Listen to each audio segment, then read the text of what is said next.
You took the job. You were excited about it. Maybe you had doubts, but you needed the income. Maybe everything looked great on paper and the interviews felt right. And then you started, and within the first few weeks, you realize this is not at all what you thought it would be. The role is different from what they had described. The culture is toxic. The manager is someone that you can no longer see yourself working with long term. Or maybe the work itself just doesn't fit and you can't see yourself waking up every Monday morning ready for the week. You are dreading the start of the week. I'm Danielle Bradley. I'm a career coach for mid-career professionals. And today I want to talk about what to do when you've accepted a role and started and realized that this was not the right role for you. Unfortunately, this happens more often than we think. And most professionals don't know how to handle it without feeling like they've messed up their entire career trajectory. Taking a job that turns out to be a mistake doesn't mean you made a bad decision. It usually means that the information that you had at the time was incomplete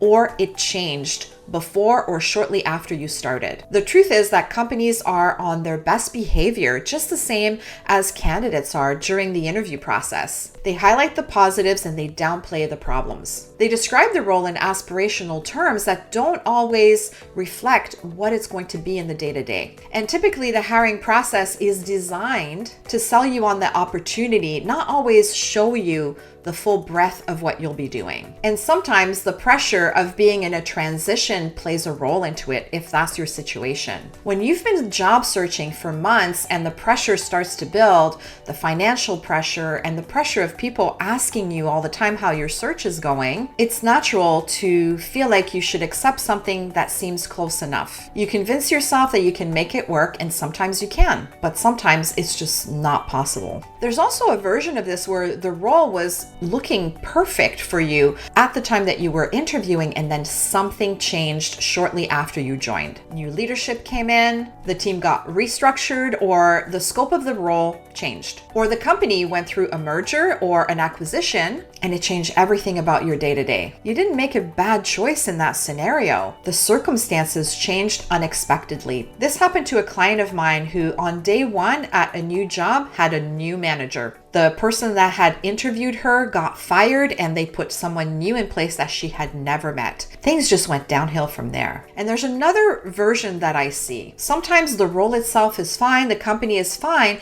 but the relationship with your direct manager is not what you expected. And it's very different from what you sense through the interview process. Maybe you're micromanaged when you were promised autonomy, or maybe you're excluded from decisions that you were told you would be leading, or the working style clash becomes clear in the first few weeks and you realize it's not going to improve. Whatever the reason is, you're here now. And the question is, what can you do about it? The biggest thing that I see mid-career professionals make in a situation like this is they decide to stay because they're very concerned about what it might look like to have a short stint like that on their resume. They worry that they won't be able to explain it without looking like someone who just can't commit. So they stay for a few months, for a year, 2 years or longer. Then they get more drained, more disengaged, and further from the type of work that they should be doing. I understand the fear, but staying in a role that is wrong for you has other costs. It affects how you show up in conversations and interviews. And the longer you stay, the harder it becomes to explain why you stayed so long in something that just isn't working. There's also a professional cost that people often don't think about. When you're in a role that's draining you, it's really tough to perform at your best. And your reputation at the company takes a hit. And that version can follow you if you stay long enough that that's the way that people are going to see you,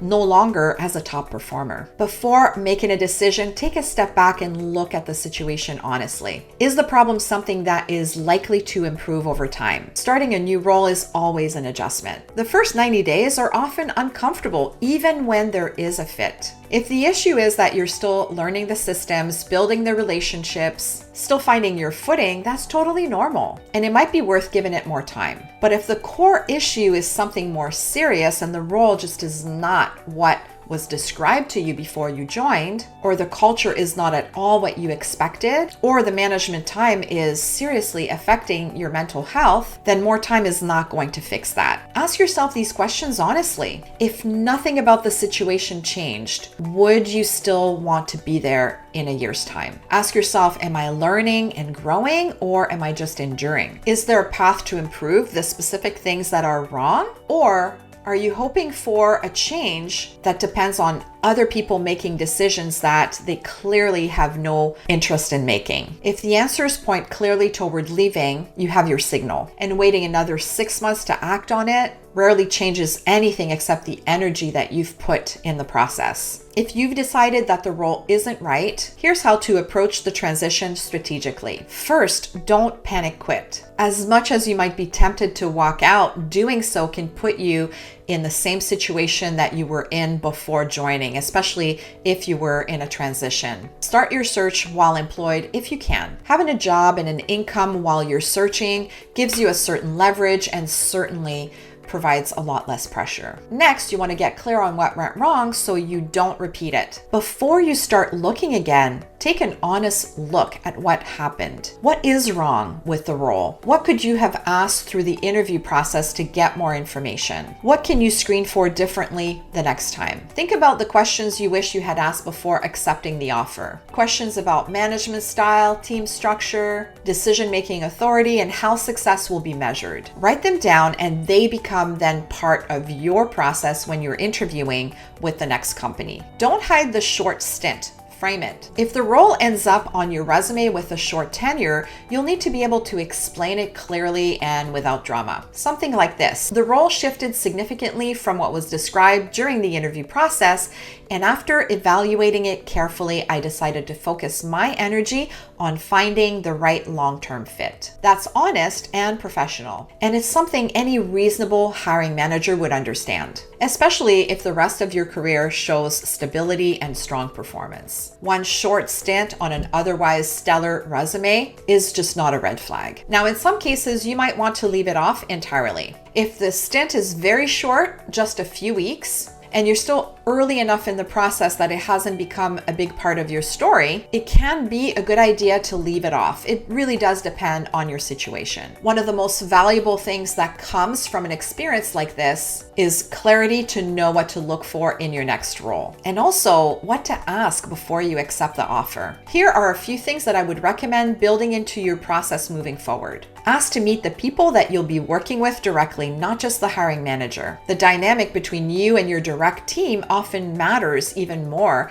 than the one between you and the manager. Ask specific questions about the challenges of the role, not what does a typical day look like. Something more like this: what has made this role difficult for the person who had it before me? Or what would you consider a realistic success metric for the first 6 months? The answer to those tells you a lot about whether the company has realistic expectations for the role or not. Pay attention to how the company handles the actual interview process. Are they organized? Do they communicate clearly? Do they respect your time? The way a company treats you through the interview process says a lot about what they will be like to work with. And if something feels off during the process, don't ignore it. The doubts that you push down tend to be the same things that surface the first few weeks on the job. One of my clients accepted a senior marketing role that looked perfect for her. Great company, great title, strong compensation. Within the first few weeks, however, she realized that they had oversold her the role. The team she was supposed to lead had mostly been let go before she started. The budget that she was supposed to manage was non-existent, and the manager who hired her had already moved on to a new position. She spent 2 months trying to make it work before she contacted me. We got clear on what she wanted next, rebuilt her positioning, and started a targeted search while she was still in the role. She was in a new position within just a few short months, something that was truly aligned with what she was looking for. And the short stint on her resume, she addressed it in one sentence in the interview and it never became an issue. The rest of her career told a clear, successful story. One short stint didn't change that. Taking a job that turns out to be wrong doesn't have to define your entire career at all. It means the information wasn't complete. And staying too long in something that's clearly not right can cost you more then moving on. So get honest about whether or not the situation can improve. Get clear on what you want next and learn what to screen for so it doesn't happen again. And if it's time to move, do it with a plan and a strategy, not an apology. Subscribe to my channel for more advice for mid-career professionals. And if you'd like support to figure out your next move, you can book a Get Hired strategy call with us. The link is in the description below. And watch this video next, why you're not getting interviews and how to fix it fast. That video will ensure that your positioning is set up correctly so you can quickly start getting interviews. I'll see you in the next video.